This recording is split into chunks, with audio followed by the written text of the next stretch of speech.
이 사도행전의 내용 가운데 약 4분의 1에 해당하는 내용이 연설로 구성이 되어 있습니다. 그리스도인들이 연설한 것만 그렇습니다. 총 19회가 있는데 베드로가 8회, 바울이 9회, 그리고 예수님의 동생인 야고보와 스데반 집사가 각각 1회씩 연설을 해서 총 19회의 연설이 기록이 되어 있고 그 분량은 사도행전 전체의 약 4분의 1에 해당이 됩니다. 이러한 사실을 볼 때 우리들은 비록 사도행전이 이 사도들의 행적에 대하여 기술을 해놓은 책이긴 하지만 그 행적들이 과연 무엇에 근거하고 있느냐라고 하는 것을 생각하도록 요청한다는 것을 알게 됩니다. 오늘 본문은 베드로의 두 번째 연설이라 할 수 있습니다. 첫 번째 연설은 1장 15절 이하에 아직 성령이 오시기 전에 마가의 다락방에 모인 120명의 성도들에게 설교한 것이 그 첫 번째입니다. 그리고 오늘 본문의 말씀이 이 두 번째 설교는 이제 120명을 넘어서서 그 자리에 오순절에 모여있던 모든 사람들에게 성령 강림 이후에 한 첫 번째 연설로 베드로의 두 번째 설교가 되겠습니다. 14절을 보시기 바랍니다. 베드로가 열한 사도와 함께 서서 소리를 높여 이르되 유대인들과 예루살렘에 사는 모든 사람들아. 다시 말하면 예루살렘에 거하고 있는 거주민들과 오순절이라고 하는 절기를 지키기 위하여 흩어져 있던 디아스포라 유대인들이 모두 모여있는 바로 그 사람들이 다 듣는 데에서 베드로가 연설을 하고 있는 것입니다.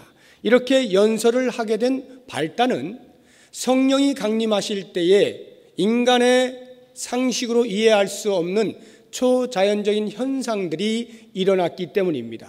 청각적으로, 시각적으로, 그리고 언어적으로 이와 같은 초자연적 현상들이 일어나지 않았습니까? 특히 제자들이 모여있던 모든 사람들의 각국의 언어로 말을 하게 되는 방언을 듣게 되면서 그 자리에 모인 모든 사람들이 깜짝 놀라게 되었습니다. 얼마나 놀랐는가 하면 도저히 믿겨지지 아니하니까 술에 취했다라고 조롱을 할 정도로 깜짝 놀랐습니다. 상황이 여기에까지 이르게 되자 베드로는 더 이상 잠잠히 있을 수가 없어 벌떡 일어나 11 사도들을 대표하여 그가 설교를 하게 되는 것입니다. 15절을 보십시오. 때가 제3시니 너희 생각과 같이 이 사람들이 취한 것이 아니라. 여기 3시라고 하는 것은 우리 시간으로 오전 9시를 말합니다. 그런데 베드로가 때가 제3시니 라고 말하는 것은 상식적으로 오전부터 술 취해 있는 사람이 어디 있겠느냐라고 하는 것을 반문하는 것이고, 특별히 유대인들에게 있어서 오전 9시 3시라고 하는 것은 하루 기도 생활하는 가운데 그 첫 번째 공식 기도 모임 시간이기에 그러한 때에 술 취할 사람이 어디 있겠느냐 이렇게 말씀하고 있는 것입니다. 이렇게 하여 시작된 베드로의 연설을 가만히 보시게 되면 너무나도 한편의 논문을 보는 것과 같은 그 논리의 흐름이 치밀하고 정교한 것을 발견하게 됩니다. 이제 그 내용을 하나씩 살펴볼 텐데 굉장히 깁니다. 그래서 저와 함께 호흡을 같이 하시면서 빠른 속도로 눈으로 성경을 보시면서 제 말씀을 들으시면서 베드로가 어떠한 내용으로 설교를 하고 있는가 하는 것을 살펴볼 수 있길 바라고, 그 후에 제가 그 베드로의 설교 가운데서 두드러지게 나타나고 있는 몇 가지 특징들을 말씀을 드리도록 하겠습니다. 자, 그러면 내용을 함께 봅니다. 17절부터 보시면은 21절까지에서 요엘 선지자가 요엘서 2장 28절에서 32절까지에서 예언해 놓은 그 말씀을 인용하고 있는 것을 볼 수가 있습니다. 하나님이 말씀하시기를 말세에 내가 내 영을 모든 육체에 부어주리니 너희의 자녀들은, 이렇게 쭉 나오죠. 자, 여기를 보시게 되면 과연 요엘 선지자가 무엇을 예언하였고 그 예언이 어떻게 성취가 되었는가 하는 것을 이제 보게 되는데, 첫 번째로 말세에 내가 내 영을 모든 육체에 부어주겠다 말씀하는 것입니다. 즉 구약에서는 성령께서 제한된 사람들에게 간헐적으로 나타나셨지만 이제 오순절 성령이 이 땅에 완전히 강림하시게 되는 때에는 모든 사람에게 임하게 되는 것이다 말씀을 하고 있는 것입니다. 그리고 이 오시는 성령은 부어주시겠다라고 말씀을 하고 있는데, 이 부어주신다는 말씀이 계속 반복되거든요. 그래서 우리는 이 말씀을 볼 때 자칫 우리도 모르는 사이에 성령 받아라 라고 하는 그런 말들에 익숙하게 됩니다. 그래서 무엇인가 이렇게 움켜쥐는 비인격적인 요소로 성령을 이해하기가 쉽습니다. 그러나 여기서 말씀하고 있는 이 부어준다라고 하는 말씀은 그렇게 비인격적인 요소로서가 아니라 인격적이신 성령께서 이 땅에 내려오실 때에 무제한적으로 내려오신다라고 하는 것을 이렇게 부어준다라고 하는 말씀으로 묘사하고 있는 거예요. 다시 말하면 하늘문이 열리고 하늘에서부터 빗줄기가 무한히 내려서 온 땅을 뒤덮는 것처럼 성령께서 이 땅에 내려오실 때에 거기에 배제되는 사람이 하나도 없는, 아무도 성령의 오심에 대하여 막을 수 없는 불가항력적인 사건이 곧 성령 강림이다 라고 하는 것을 말씀해 주고 있는 것입니다. 이렇게 성령이 강림하시게 되면 어떻게 성령이 역사하시는가 라고 하는 게 그 다음에 나오는데, 너희의 자녀들은 예언할 것이고 젊은이들은 환상을 볼 것이고 늙은이들은 꿈을 꿀 것이다, 이렇게 말씀을 하고 있습니다. 자, 이 말씀을 보게 될 때 우리는 예언을 한다거나 환상을 본다거나 꿈을 꾼다거나 하는 것에 흥분되지 않습니까? 성령이 임하시면 그와 같은 신비한 체험들을 하게 된다라고 하는 생각을 하시기 쉽지만 그러한 의미로 이 말씀을 하는 것이 아닙니다. 이 말씀을 잘 이해를 하셔야 되는데, 성령이 강림하시게 되면 자녀들이 예언을 한다라고 하는 말은 이 자녀들은 어린 아이들을 말하는 것입니다. 어린 아이들은 아직 지식이 짧죠. 세상의 경험이 별로 없습니다. 무지합니다. 미천한 상태에 있는 아이들입니다.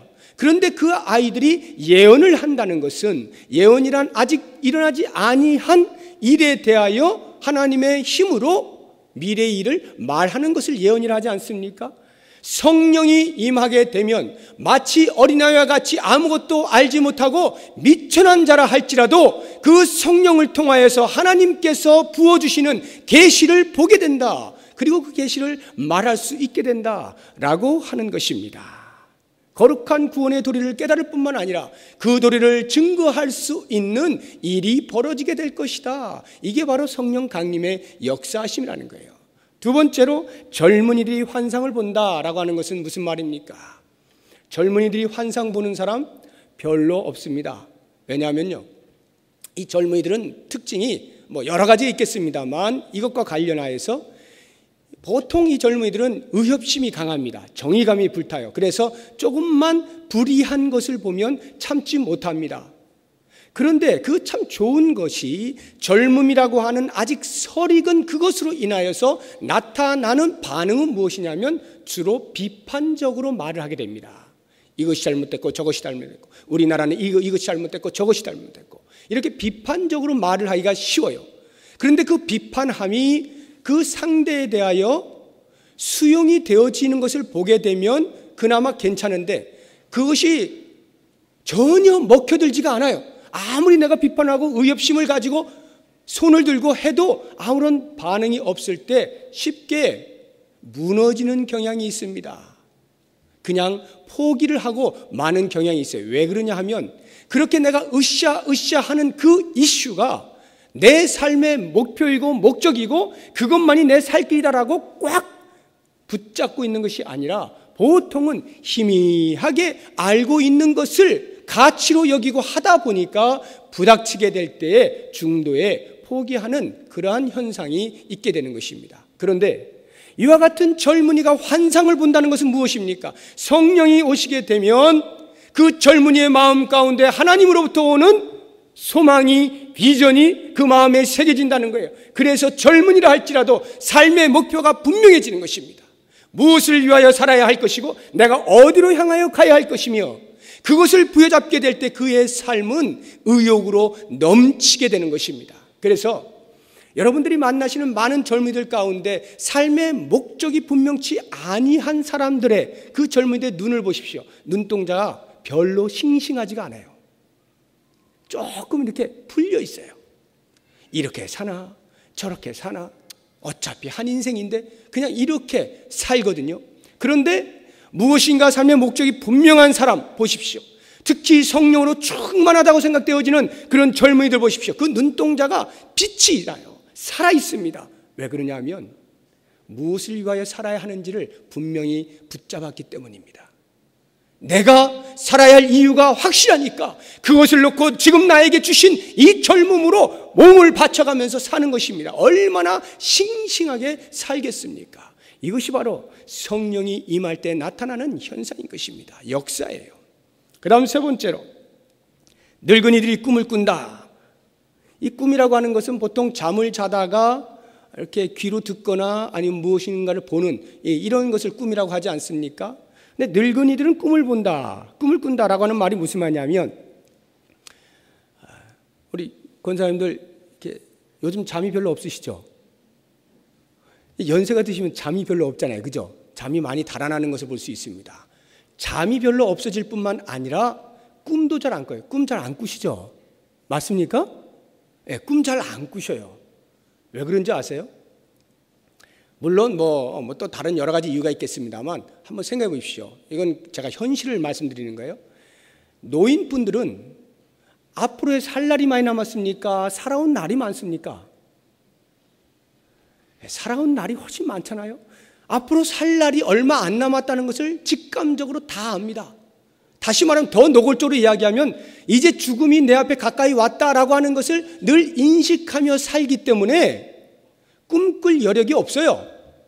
그것도 좀 살고자 발버둥을 칠 때 꿈이 꿔지는 거지 그런 것이 없어질 때는 꿈도 잘 안 꿔지는 것입니다. 그런데 성령이 임하면 꿈을 꾼다는 거예요. 노인들이 이 말은 무엇이냐면 꿈, 소망을 갖게 된다는 것입니다. 성령이 노인분들의 마음 가운데 들어오면 꿈을 꾸게 돼요. 소망을 부여잡게 됩니다. 하늘의 소망을 바라보게 되고 다시 한번 어깨에 쭉지가 축 처져 있던 것이 활개를 치면서 인생의 새로운 의미를 발견하고 살아가게 된다는 거예요. 그래서 성령으로 충만하신 노인분들과 그렇지 못한 노인분들 가만히 보세요. 성령이 무엇인지 알지도 못하고 인생이 이제 다 살았다라고 생각되시는 분들은 어깨가 한없이 내려갑니다. 왜냐하면 그동안 살아왔던 삶 자체가 굉장히 무거운데 이제 남은 삶 자체가 아찔한 거예요. 그러니까 어깨가 더 무겁죠. 그냥 쭉 쳐져요. 그런데 성령을 경험한 성령으로 충만한 삶을 사는 노인분들을 보십시오. 아무리 연세가 많아도 그 삶이 대단히 생생한 것을 볼 수 있습니다. 얼마나 푸르른 신앙으로 사는지 모릅니다. 그냥 우리 주변에 있는 사람들이 보기만 해도 존경심이 저절로 우러러 나오는 그러한 삶을 살아요. 왜냐? 비록 내가 내일 죽는다 할지라도 오늘 해야 할 일이 있는 것을 알기 때문입니다. 소망을 부여잡고 삶의 의미를 찾았기 때문입니다. 이것이 바로 성령이 오셔서 우리들에게 역사하시는 내용들인 것입니다. 그러니까 우리가 예언을 한다든지 환상을 본다든지 꿈을 꾼다 이런 말들을 듣게 되면 곧바로 신비한 어떠한 상황에 이렇게 직결을 시키지 마십시오. 야, 좋겠다. 그런 의미로 쓰여진 것이 아닙니다. 아니, 좀 더 성경적으로 말씀을 드린다고 한다면 이러한 예언이나 환상이나 꿈이라고 하는 것은 구약의 시대를 보면 하나님께서 당신을 하나님의 백성들에게 계시하실 때에 사용하였던 방편들이었던 것을 알 수가 있습니다. 특별한 사람들에게 하나님 당신을 보여주고자 할 때에 이와 같이 예언이나 환상이나 꿈을 통하여 보여주셨거든요. 그러면 그것을 이해하고 17절의 말씀을 다시 한번 보게 되면 성령이 오셔서 자녀들이 예언을 하게 되고 젊은이들이 환상을 보게 되고 노인들이 꿈을 꾼다라고 하는 말은 곧 성령이 오심으로 하나님의 계시가 모든 사람들에게 개방되었다라고 하는 의미인 것입니다. 어린이에서부터 노인에 이르기까지 어느 한 사람 예외 없이 성령이 오시면 그 성령께서 역사하셔서 하나님의 계시를 보게 만든다는 것입니다. 하나님의 계시 앞에 서게 만든다는 거예요. 이것이 바로 예언이고 환상이고 꿈인 것입니다. 이렇게 성령의 역사하심을 설파한 베드로가 그 다음 말씀하고 있는 것은 본론으로 들어가는 것입니다. 본론은 곧 복음의 핵심인데 22절부터 24절까지의 말씀은 복음의 핵심인 그리스도의 탄생과 공생의 사역과 십자가와 부활입니다. 22절을 보십시오. 이스라엘 사람들아 이 말을 들으라. 너희도 아는 바와 같이 하나님께서 나사렛 예수로 큰 권능과 기사와 표적을 너희 가운데서 베푸사 너희 앞에서 그를 증언하셨느니라. 예수 그리스도의 출생 성분을 말씀하시는데 베드로는 나사렛 예수라 이렇게 이야기합니다. 나사렛이라고 하는 것은 아주 작은 도시로서 별 볼 일 없는, 거기에서 무슨 큰 인물이 나올 것 같지 아니한 그러한 말의 대명사로 쓰이는 것이 나사렛입니다. 그러니까 나사렛 예수라고 하는 것은 모든 사람들이 예수를 인식할 때 천한 곳에서 태어난 별 볼 일 없는 출신 성분의 사람이라고 하는 것을 베드로가 그들의 마음을 읽어 이야기하고 있는 거예요. 그런데 그 다음을 보시면 그 사람이 어떻게 해요? 큰 권능과 기사와 표적을 너희 가운데에서 베풀었다. 도저히 큰 권능을 행할 수 없을 것만 같은 그 천하고 천한 자리에서 태어난 예수가 너희들의 상상을 완전히 뒤집어엎고 큰 권능을 행하셨다 말씀하고 있는 것입니다. 베드로는 출신 성분을 재조명하고 있어요. 다시 말하면 그 백성들이 천하게 여겼던 예수 그리스도, 그래서 십자가에 못 박았던 예수 그리스도, 그분은 그런 분이 아니라 하나님의 큰일을 감당하는 하나님의 사람이다, 하나님의 아들이다 라고 하는 것을 말씀해주고 있는 것입니다. 그리고는 23절에 넘어가서 십자가를 말씀하시는데 그가 하나님께서 정하신 뜻과 미리 아신 대로 내준 바 되었거늘 너희가 법 없는 자들의 손을 빌려 못 박아 죽였으나, 여기를 보시면 두 가지를 잘 보셔야 되는데 이 십자가 사건이 하나님 편에서 보게 되면 하나님께서 정하신 뜻이었고 하나님께서 미리 아신 사건이었다라고 하는 것입니다. 십자가의 사건이 하나님의 계획이었고 그 계획의 성취였다는 것이에요. 그런데 그 다음 말씀을 보게 되면 그가 하나님께서 정하신 뜻과 미리 아신 대로 내준 바 되었거늘 너희가, 여기 너희는 이스라엘 백성들입니다. 예수 그리스도의 십자가에 못 박은 사람들입니다. 이 너희가라고 하는 말 속에서 그리스도의 십자가에 못 박은 그 인간의 악행, 그 악행의 책임자는 바로 너희들이다, 인간이다 라고 말하고 있는 것입니다. 그러니까 한편에서는 십자가의 사건이 하나님의 계획이었고 또 다른 한편에서는 인간의 죄로 말미암은 책임이다 라고 말씀을 함으로써 이 십자가 사건 가운데 두 개가 조명되고 있는 것을 볼 수가 있습니다. 이스라엘 백성들이 애굽에서 나올 때 10가지 재앙을 이제 바로가 이렇게 받지 않습니까? 그때에 한번 재앙이 일어나면 보내줄게 하다가 다시 마음을 돌이키고 또 재앙이 일어나면 보내줄게 하다 또 돌이키고 이렇게 하기를 10번을 하잖아요. 그 10번 가운데 성경의 기록을 잘 읽어보시면 5번은 바로가 마음이 강팍해짐으로 이렇게 나옵니다. 마음이 강팍해져서 다시 가지마 이렇게 말했다는 거예요. 그런데 5번의 재앙을 보시게 되면 거기에는 하나님께서 바로의 마음을 강팍해 하심으로 이렇게 나옵니다. 바로는 책임이 없는 것 같이 보이지 않습니까? 하나님이 강팍해 하심으로, 이 말은 10가지의 재앙이 하나님의 계획 가운데 진행이 되고 있다는 거예요. 그래서 장자의 사건이 일어나야만 출애굽이라고 하는 그 일이 일어난다는 거예요. 예수 그리스도의 십자가를 예표하는 사건이 된다는 것입니다. 이렇게 십자가의 사건은 한편에서는 하나님의 일로 또 다른 한편에서는 인간의 책임으로 보여지게 되면서 이 두 가지를 우리가 함께 생각해 볼 때 하나님의 계획이 인간의 악행을 정당화시켜주지는 않는다는 것입니다. 인간이 아무리 잘못해도 그것이 하나님의 계획 속에 있다 하여서 정당성을 부여하지는 않는다는 거예요. 뒤집어서 이야기하면은 인간의 어떤 행위도 하나님의 계획을 무너뜨리거나 변경시킬 수 없다는 것입니다. 하나님의 절대 주권과 인간의 절대 책임이 만나는 것이 십자가입니다. 그리고 24절에 부활을 말씀하고 있는데, 하나님께서 그를 사망의 고통에서 풀어 살리셨으니 이는 그가 사망에 매여 있을 수 없었음이라. 사망의 고통에서 풀어주셨다. 사망의 고통이라고 말을 하는 이유가 무엇입니까? 그것은 사망의 결과가 얼마나 무시무시한 것이냐라고 하는 것을 우리에게 알려주는 것이고, 예수 그리스도는 그 사망에게 매여 있을 수 없었다. 다시 말하면 그리스도는 원래 사망과 관계없는 분임에도 불구하고 인간의 그 죄악으로 말미암아 사망의 대가를 지불하고 그리고는 원래의 자리인 사망과 관계없는 부활하신 몸으로 서 계신다, 이렇게 말씀하는 거예요. 그래서 기독교는 이 부활이 없으면 더 이상 기독교라 하지 않습니다. 십자가만 있고 부활이 없으면 반쪽 기독교가 아니라 아무것도 아닌 거예요. 십자가가 없이는 부활을 증명할 수 없고 부활이 없이는 십자가가 아무것도 아닌 것을 알아야 합니다. 그래서 십자가가 역사적 사실로 이 땅에서 일어났던 것처럼 부활도 역시 이 땅에서 역사적인 사실로 일어났던 사건인 것을 우리에게 말씀하고 있는 것입니다. 자, 이렇게 복음의 핵심을 증거한 후에 베드로는 그 다음 다윗의 시를 재해석하면서 그 부활의 확실성을 재입증하고 있는 것을 볼 수가 있습니다.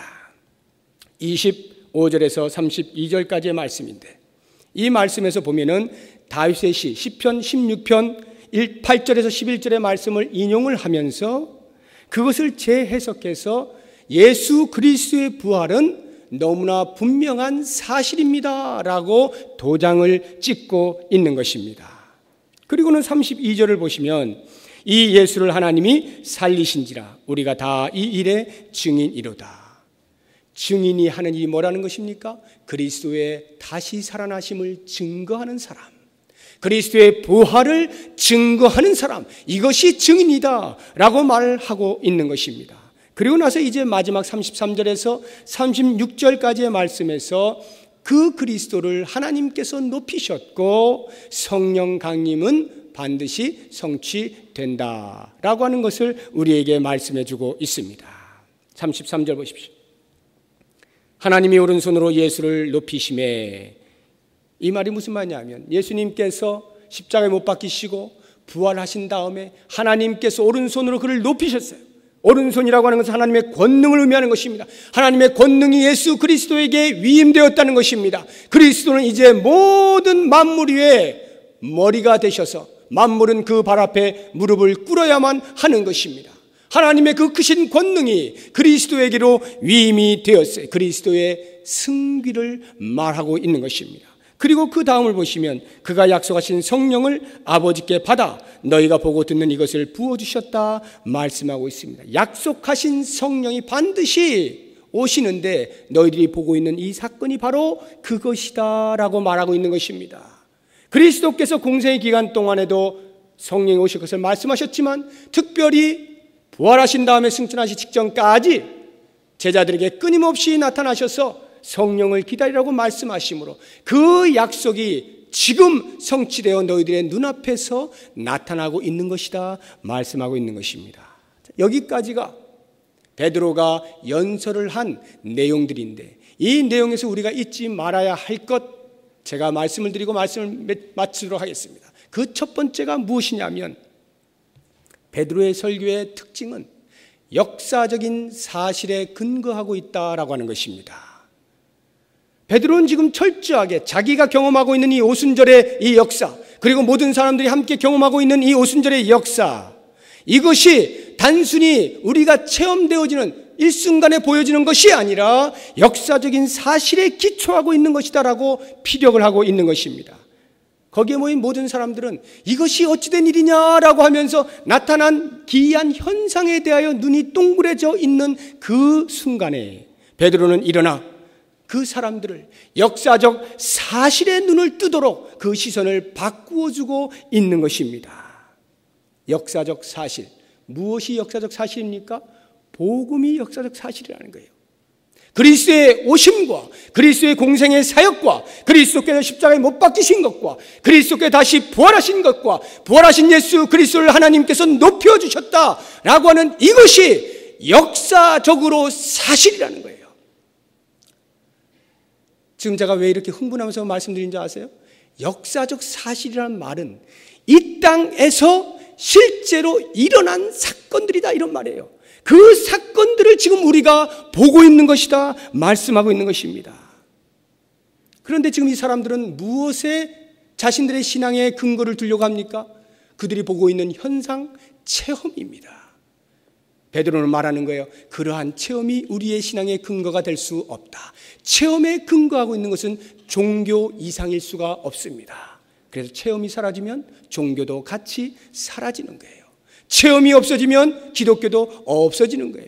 여러분들이 교회를 나오셔서 교회 생활을 하시면서 때때로 신기한 체험을 할 수가 있습니다. 기도했는데 그 기도가 바로 응답이 되었다든지 전혀 예상할 수 없는 일이 하나님의 은혜로 해결이 되었다든지 하는 것들을 경험하게 될 때, 또는 어떤 분이 방언을 한다든지 어떤 분들이 병자를 위해서 기도했는데 나았다든지 하는 이러한 일들을 보게 될 때 깜짝깜짝 놀라면서 역시 대단한 기독교야, 역시 내가 믿는 예수 그리스도는 엄청나 라고 할 수 있을지라도 그것이 우리의 신앙의 정초가 될 수는 없다는 거예요. 왜냐하면 그것이 사라지는 순간 기독교도 함께 사라지기 때문입니다.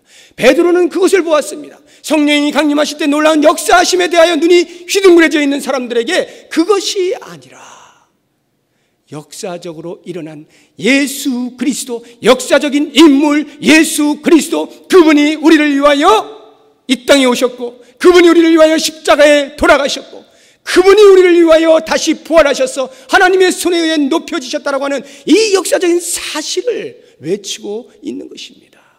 이것이 기독교 신앙의 첫 출발이에요.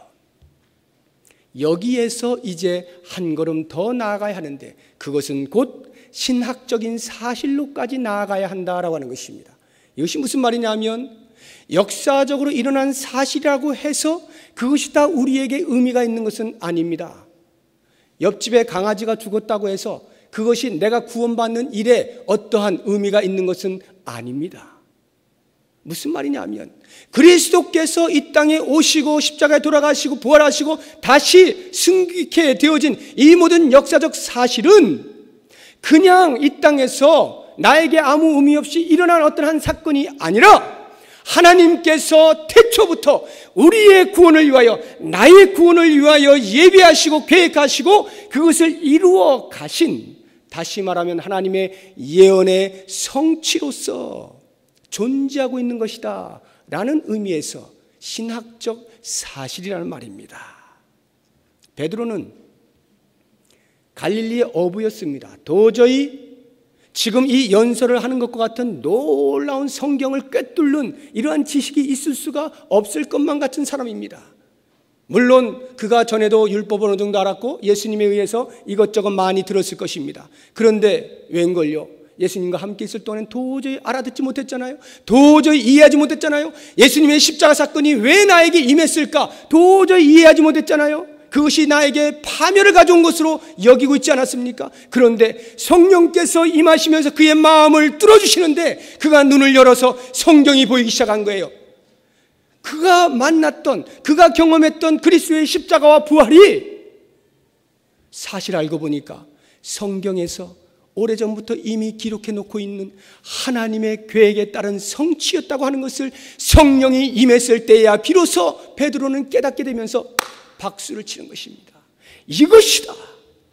우리가 보고 있는 예수 그리스도, 그분의 십자가와 부활의 의미는 역사적 사실이기 때문만이 아니라 그것이 하나님의 계획 가운데 이루어진 것이라고 하는 신학적 사실이기 때문이다 라고 말하면서 기독교의 신앙은 바로 이와 같은 사실들에 기초하여 세워져야 하는 것을 말씀해 주고 있는 것입니다. 사랑하는 여러분, 그리스도의 태어나심과 십자가와 부활은 결코 우연히 일어나는 한 사건이 아닙니다.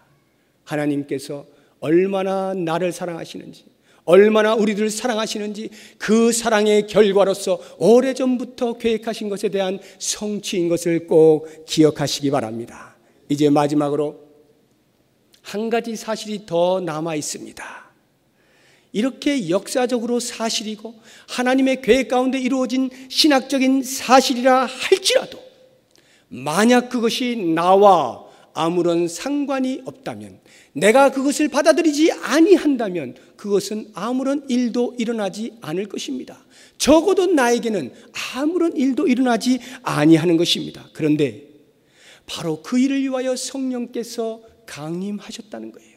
성령께서 오셔서 내 개인의 삶에 개입하심으로 이러한 엄청난 역사적인 사실과 신학적인 사실이 참인 것을 받아들일 수 있도록 우리의 마음을 부드럽게 만들어 놓으셨다는 거예요.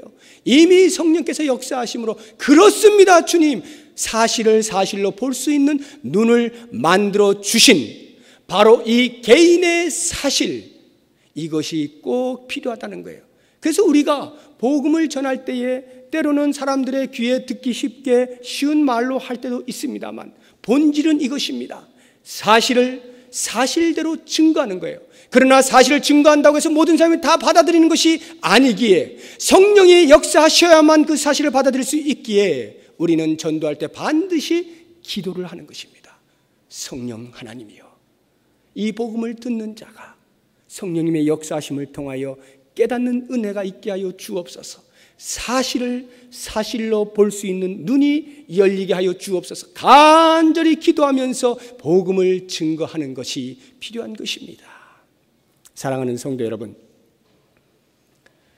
기독교가 어떤 사실을 가지고 있는지 제대로 알지 못한 채 자신의 경험과 심리적인 어떠한 변화만을 가지고 신앙의 근거를 삼지 마시기 바랍니다. 내가 아무리 오늘 뜨거워도 사실에 근거하지 아니한 신앙은 무너지게 되어 있습니다.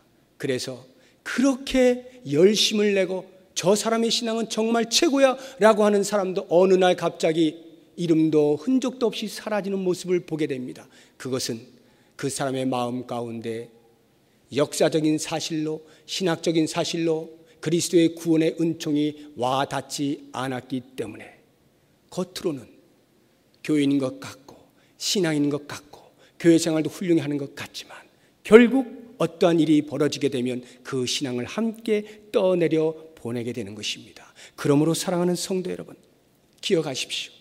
나 한 사람의 구원을 위하여, 공동체는 우리 공동체 여기에 모인 사람들의 구원을 위하여 그 오랜 시간 동안 하나님께서 계획하시고 하나씩 성취해 나가시면서 결국에는 하나님의 사람으로 바꾸어 주시는 그 놀라운 하나님의 열심을 내 마음속에 품는다면 어떻게 그 사실을 내가 부인할 수가 있겠습니까? 어떻게 그 사실을 거부할 수가 있겠습니까? 하나님께서 나의 구원을 위하여 계획해 놓으신 엄청난 사실들이 일어난 것을 목도하게 될 때 드디어 우리의 마음 가운데는 말할 수 없는 감격이 솟구쳐 오르고 우리의 눈에서는 눈시울이 뜨거워질 수밖에 없는 것입니다. 이것이 바로 하나님의 구원입니다. 우리의 기독교의 신앙은 이와 같은 하나님의 하신 일, 사실 위에 세워져 있는 것입니다. 그러므로 사랑하는 성도 여러분, 누가 증인입니까?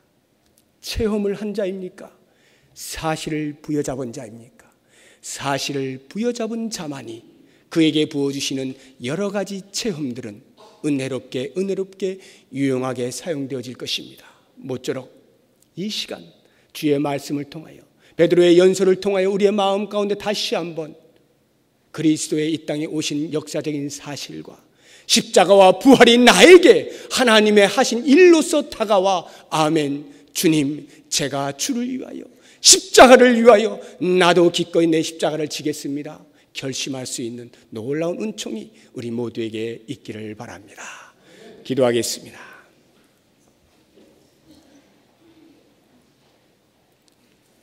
우리들을 사랑하시는 하나님, 하나님의 구원의 계획이 이처럼 놀라운 과정을 겪어 오늘 우리에게 임한 것을 생각하니 얼마나 감사한지 모르겠습니다. 이 감사와 감격이 평생 잊혀지지 않게 하여 주시고 하나님이 하신 일로 인하여서 그 하나님을 위하여 사랑하며 섬기며 평생을 좇아 하나님 기뻐하시는 일 감당하는 우리 모두가 되게 하여 주시옵소서. 예수 그리스도의 이름으로 기도드립니다. 아멘.